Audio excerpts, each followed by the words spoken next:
I don't think hell exists. I happen to believe in life after death, but I don't think it's got a thing to do with reward and punishment. Religion is always in the control business. And that's something people don't really understand. It's in the guilt-producing control business.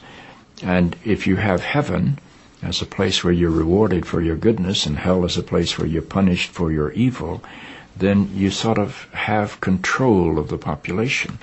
And so they create this fiery place, which has quite literally scared the hell out of a lot of people throughout Christian history. Mm-hmm. And it's part of a control tactic. But wait a minute, you're saying that hell, the idea of a place under the earth or somewhere where you're tormented for an eternity, is actually an invention of the church? I think the church fired its furnaces hotter than anybody else.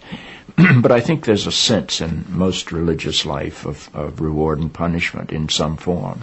The church doesn't like for people to grow up, because you can't control grown-ups. That's why we talk about being born again. When you're born again, you're still a child. The people don't need to be born again. They need to grow up. They need to accept their responsibility for themselves and the world.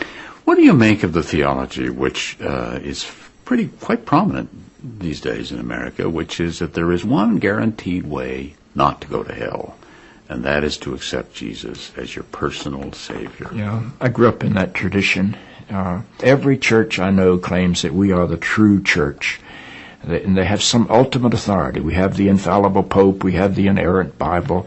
The idea that the truth of God can be bound in any human system, by any human creed, by any human book, is almost beyond imagination for me. I mean, God is not a Christian. God is not a Jew or a Muslim or a Hindu or a Buddhist. All of those are human systems which human beings have created to try to help us walk into the mystery of God.